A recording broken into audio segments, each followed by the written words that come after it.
him quickly. And they'll start the second quarter in BC territory at the Lions' 47-yard line. Here's Smith back to throw, has some time, and fires underneath. He's got Stafford, and Stafford lost the football, quickly dives back, and the Alouettes will maintain possession but be short of a first down. Yeah, I like it, but I also saw S.J. Green breaking open on a corner route down the field, and I might think about taking a shot to 1-9. Yeah, here he is right here. Stafford's in here. That's who he's going to go to, but you got S.J. running down here, and I think he's got leverage on the man responsible for the air outside there. You see the corner bite down. And now you'll have White with a long field goal try from the 49-yard line. Dave Stalla with the hold, and White with not much wind puts it wide to the right. And Logan brings it up for BC. And a great shoestring tackle made there by Christian Matt of the Alouettes. Montreal doesn't add to its lead, still up by 14 early in the second quarter. Hey, if you're excited, give me a hell yeah! Hell yeah! Man, we got another great opportunity tonight to play the game that you love. You fly around, and you fly around, and you play your ass off. Give it everything you got for each other, man. It is time for us to play the kind of football that we were built to play. It is time for us to execute from beginning to end. It is time for us to protect the football. It is time for us to go out there with the DNA, run, hit, be nasty, man. Lions were made to go eat and feast. Let's go eat and feast all day long. What are we here to do? Win. Let's go, let's go. Let's go. Well, it hasn't exactly started that way for Benavides and the Lions. Of course, the host team for the Grey Cup Championship, and the host team has won the last three, kicked off by the Lions, who won at BC Place in 2011. So Kevin Glenn and the offense begin at their own 13-yard line. High snap, flags are down, and Andrew Harris with the carry, but the play is called before the ball is snapped. Yeah, the question is in the studio, I have a question for the guys in the studio. Does that resonate with the players' second week of the season? What Mike Benavides says to his club, how much of that sinks in? How much of it just goes in one ear and out the other? We saw Ryan Cave call for procedure, the rookie left tackle for the BC Lions, who's only been in camp since the middle of the week. Going backwards, they're minus 12 now in total yards. And from the end zone, Glenn's under pressure, throws, and it's complete to Ernest Jackson. Jackson's off and running out across the 25-yard line. Finally brought down by Billy Parker, a gain of 17. And a BC Lions first down, and much needed one here in the second quarter. Yeah, you watch Ryan Cave, all eyes are on that left side of the offensive line with Player making his second start and Ryan Cave making his first start at left tackle. A little stunt there, and then he ends up throwing a no-hitter, and Kevin Glenn's pressured. Does a nice job of finding his outlet underneath. First down of the game for the BC Lions. And on first down, here's Logan with a carry, bounces outside and stepped on Logan. Pushed out of bounds by Kyrie Hebert. The gain close to 10 yards. Hebert, of course, had to wait a long week after that clothesline tackle on John Cornish of the Calgary Stampeders. He was fined, but not suspended for the hit. It was a 25-yard penalty and an ejection from the game. Yeah. And Hebert was fined the maximum amount under the CFL's new collective bargaining agreement. There he is, got the angle on him. He's sizing him up and comes right across the neck. Cornish is... He's out right there, and that was a scary moment. Of course, what set that up was a couple plays earlier, Nick Lewis on a nice block, a legal block on Marco Bouillette that knocked him. The game was time. The short yardage team is on for the BC Lions. So it's kind of a perfect storm last week, and how those two plays happened basically back-to-back, and really added an extra attention and element to the Hebert hit on Cornish. That guy's a professional hitter. He knows where he's coming with that arm there, and it was directly across Cornish's neck. And Mark Cohen in the league says, no, that's not acceptable, taking half his game check. The biggest fine you can take from a Canadian Football League player. That was Travis Partridge in the short yardage unit for the BC Lions, and now Glenn comes on. By the way, of the 3 quarterbacks dressed for BC, Glenn's the only one who's thrown passes in the regular season. The other 2 have not. And here's the end around again for the BC Lions. And here's Jackson trying to get away, but he's brought down by the arm of Aaron Laverius. And the gain is 3 on the play. Yeah, I'm a big Aaron Laverius fan. Kid last year is working his way into the lineup, playing mostly on the edge, but they moved him back to the middle linebacker spot. Plays all over Noel Thorpe's defense, but he basically made the departure possible of middle linebacker Shea Emery that went to Toronto. And he's all over the place. He's a heck of a football player, I'm telling you. Multifaceted. Gets a lot of things done from Noel Thorpe in that defense. Had the only sack for the Alouettes last week against Calgary. Glenn on 2nd and long, under pressure, and he is sacked again. And Laverius is in there. A flag comes down at the end of the play. Scott Paxson was in as well, along with John Bowman. And the penalty appears to be against the Montreal Alouettes, rather. Yeah, and we're going to take a look. And the pressure comes from the opposite side. Major foul, unnecessary roughness, horse collar tackle. Montreal, 15-yard penalty enforced from where the play started. An automatic first down. So they didn't give a number, but it is a horse collar or high tackle from behind. Gord, again, you're going to watch Bowman slap in here, but watch this guy right here. The guy we're talking about tonight, he throws another no-hitter on the opposite side. Basically, his man drops, and he's lost, right? And then you see John Bowman come on a little twist over through the A-gap, getting pressure on Kevin Glenn again. And he grabs him high by the back of the jersey. That's unfortunate. That was a well-designed defensive stunt play, executed well by Montreal. Sets the Lions up in midfield as Stephon Logan gets down to the 51-yard line before a Bear makes the stop on him. Gain of 5 on the play for the Lions. You don't want to give this offense any momentum. You don't want to give them any life, and basically that's an extra out in the inning for the BC Lions offense, and typically that usually makes you pay, particularly with a guy like Kevin Glenn and that guy there, Kahari Jones, getting another crack of being an offensive coordinator. He was an OC back in Hamilton. Now he's putting his time in Saskatchewan and BC, and he's calling the shots for the Lions offense. 8th play of the drive, and Glenn is dropped. Bowman with the initial pressure. Alan Michael Cash finishes him off. So the 3rd sack of the opening half for the Montreal Alouettes. And the Lions will have to punt. Yeah, again, it's the same stunt on the other side. Bowman's down here. He's going to come inside. He's going to put this man, a guy that is certainly under the spotlight right now, in peril because he's got nobody block. And there he goes. He can't catch up to him. He's locking on. They're going big on big to try to help the kid out. And the stunt that the Montreal Alouettes continue to run has been working wonders because they know that the Lions are trying to help their left guard and left tackle with big on big up front. And when you latch on like that, it's hard to do when they're stunting up front. There is Taylor on the kick return, gets up to the 28-yard line. There is a flag on the play. It'll be a hold against the BC Lions to bring the return back somewhat. So 3 quarterback sacks in the opening half for the Montreal Alouettes.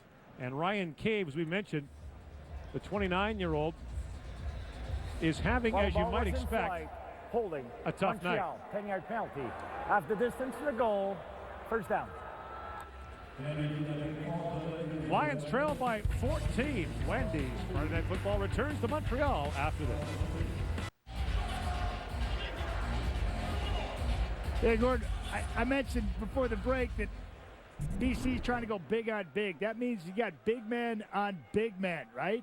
But when they start stunting, it's hard for the big men to latch on and move their feet. And you watch Ryan Cave kind of get lost here when Bowman, on a little stunt over the A-gap, gets to the quarterback again. Nice job of scheming by the Montreal Alouettes, taking advantage of that inexperience on the left side of the BC Lions offensive line. Play action fake to Brandon Whitaker. The pass is incomplete to S.J. Green. By the way, Whitaker's touchdown run in the opening quarter of 32 yards is the longest of his CFL career and his first touchdown in the league since July of last year. Of course, Whitaker missed the last 9 games of the season last year and 11 overall. second straight year last year that he really had injury problems. Yeah, you know that he's capable when he's healthy. You know, we saw it with Chad Cacker at Toronto. He had the load and he was productive, and you saw the wear and tear in him. Certainly, running backs. That pass almost picked off, and then Delorier makes the catch up to the 18-yard line. He'll be just short of here of a Montreal first down. He hammered into the signage on the near side of the field. It's a good thing this was to the short side of the field because it's not a very far throw, but if it was any further, it was going back the other way. Coming right in your kitchen sink here. Strong arm, tight, stuck it in there. But I mentioned Chad Cacker from Toronto because he's now the strength and conditioning coach. When he got the load given to him after Corey Boyd was gone, he took that load and shouldered it very well, and you saw how quickly it really wore on him. And same thing with Brandon Whitaker, a tremendous back that kind of took over for Avon Coburn. Yeah. And boy, he's fun to watch when he's healthy. I'm glad to see him back out there being productive for an offense that needs him to be. You know, you can say all you want. They've had great running backs here. As you see, they're just short of a first down. They've also had a tremendous offensive line here for a long time. Oh. Jeff Parrott and Josh Bork are two of the best. And, of course, Scott Flory, who was a perennial CFL All-Star, retired in the offseason. And then you got people like Ryan Bombin in the wings and Christian Matt has stepped up. Luke Jordan in the middle. You ask Tom Higgins and the coaching staff. Now, Mike Benavides, the BC coach, has thrown the challenge flag, so he's going to challenge the spot on that play, I believe, or is he going to challenge possession? Yeah, I think he challenged possession because Delorier looked like once he had secured the ball in front of the initial defender, second defender in, jarred it loose as he was going out of bounds. And this is what Benavides is challenging. Left-hand side of your screen. Ball's going to be fit in there nicely right here in front of the first defender. And then here comes Big Hill. He jars the ball out right there. BC is challenging the ruling on the field of a completed pass. The play will be reviewed. So they're challenging whether or not Delorier had possession of the football. And this is a critical point in the game. If it's incomplete, then you're talking about the Alouettes having to punt with 9.5 to go, and BC would have good field position. Yeah, flipping the field position. They need some right now because they're not doing anything offensively. Mike Benavides was interesting last week when Kevin Glenn took responsibility for throwing the 4 interceptions. He said, "This is not our quarterback." He was very quick to say he's a pro, he's going to take responsibility and own up, but there was a lot more wrong than 4 interceptions. Do you think it's the catch, Matt? Well, it's not here. It's not yet, and I don't think he ever secures it. I think this is a good challenge by Mike Benavides. I think this will be overturned. Upon review, the ruling on the field is confirmed by replay. It was a completed pass. There you It's go. gonna be third down. What do I know? That's why I'm in the booth. I just don't. I didn't see a catch there. I never saw him have possession. So now an unsuccessful challenge by BC. It's 3rd and short, and again, on comes Tanner Marsh and the short yardage team for a 3rd down gamble for Montreal. 4th time they've done it. Marsh bounced the first time. Now he's got room to run. He's got Whitaker with a block, and look at Tanner Marsh go. Marsh out to midfield, and one of the greatest broken plays you'll ever see. Sees the Alouettes get to the BC 51-yard line for a gain of 41 yards. Oh, wait a minute, Gord. I've seen Doug Flutie run a quarterback sneak and go 70 yards for a touchdown. Just like, what's going on? I mean, it's plugged up initially beautifully by the interior defensive lineman of BC. Over the top, Big Hill and the Elminian getting hit. Oh, Kareem Smith, and then he's out to the outside. Ryan Phillips tracking him down, running him out of bounds. So instead of 1, Yes. Marsh gets 41 How good is and a that? first down to the Lions 51. More Marsh madness. And on first down, Stephen Lumbala with the carry, and he gets stacked up very quickly as Josh Johnson comes in to make the stop. So it's been a busy first half for Tanner Marsh. The first 3 were pretty straightforward, literally, as he just took the snap and went ahead. Yes. Ho-hum, usual quarterback sneak, right? Yeah, he obviously has gone to the Jock Climbing, Matt Dunnigan sneak school. Yeah, dive ahead. And here, point, he takes one from both Kareem Smith, Adam Big Hill, and bounces the outside. Whitaker tries to get a block. Ryan Phillips is in hot pursuit. Marsh says thank you very much. I'm going to make an impact here, whether it's on short yardage situations or not. He won't be denied. I think the BC Lions have seen enough of Tanner Marsh the last year or so. Yeah, well, Benny, he's still mad about that one. Second down, Smith is brought down. The ball popped out for a moment. Smith grabbed it back, but it's a sack on the play by Josh Johnson. Johnson, first-year player from Purdue. He had 4 tackles and a sack last week, getting involved. Took Corey Banks' position as he was traded down the road earlier, I told you, for Keto Kovloff. And he comes in and shows you he knows how to tackle and hit a quarterback. Nice. 2 first-year players from Purdue in the BC lineup. Starting lineup, I should ask. And now White is back to punt. Low driving kick skips off the turf. And Logan bobbles the football. Flag is down. Logan gets it back at the 15-yard line. Alouettes lead by 14. But the Lions are storming back as the defense steps up. CFL Fantasy is now a reality. Go to tsn.ca/CFL Fantasy to set your roster for a chance to win a trip to the 102nd Grey Cup and a Joseph Abood suit for more. Every pick counts. Make yours today. So no yards against the Alouettes. Illegal block against the Lions, and BC will start at its own 9-yard line. Kevin Glenn play fake, off and throwing, and he's got a man complete to Sean Gore, and Gore out to the 23-yard line for a BC Lions first down. Gore did not catch a touchdown pass last year for the BC Lions, at 3 receptions last week for 43 yards. Yeah, Sean Gore is just going to fake like he's going to come in and block, and free releases. Nobody's on him. He gets a block right there.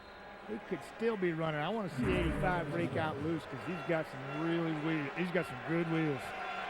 Chris Smith, first-year corner for Montreal, made the stop.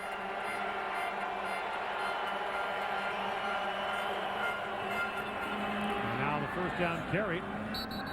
And Andrew Harris gets stacked up on the play very quickly. Chip Cox in to make the tackle. Cox is approaching the top 10 all-time in tackles. Now we should say, Matt, that stat has only been kept for the last 20 years or so. So guys like Ray Nettles, who are grinding their teeth back home in Vancouver, would tell you that they might have had a few hundred tackles in their day as well. I'm sure they would, and they'll tell you about it, but he just needed 4 coming into tonight's contest to pass Kelly Wiltshire to move into 10th spot all time since they kept that stat.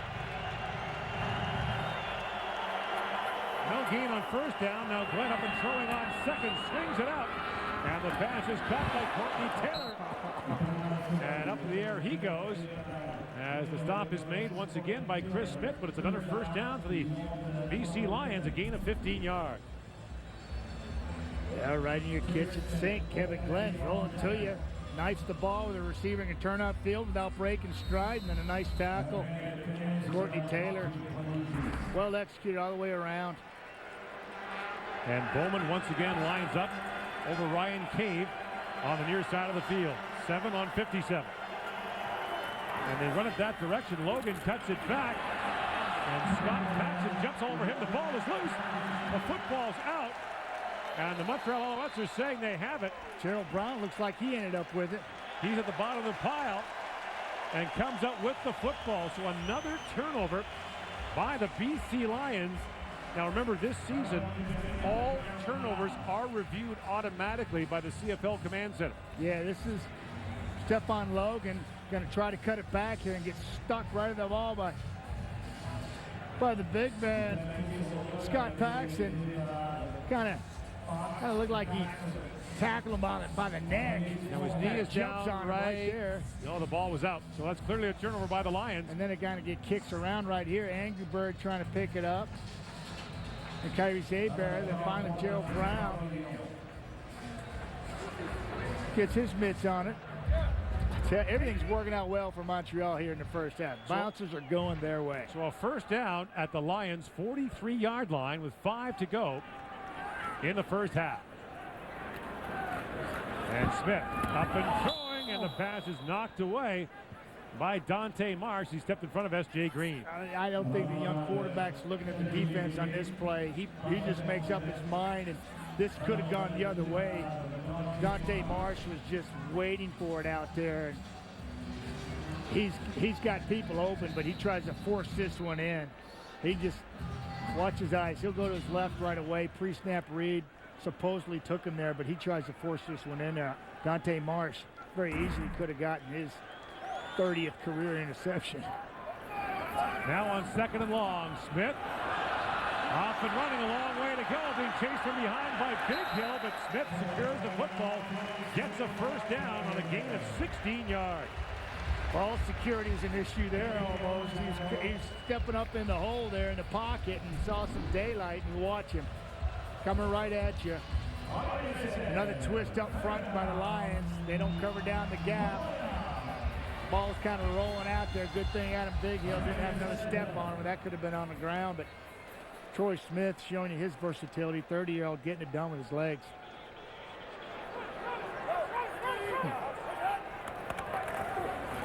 They fake now to Stephen Lombello. A sidearm throw by Smith. Incomplete for Brandon Whitaker. I talk about Troy Smith, and guys back in the studio, I know Schultz, he's talked about his mechanics and his ability to improvise, but he credits his mechanics and certainly his fundamentals coming from Joe Daniels, God rest his soul, passed away a couple years ago, on Ohio State quarterback coach for a number of years. And you talk to Troy, boy, he knows that this guy credits Joe Daniels with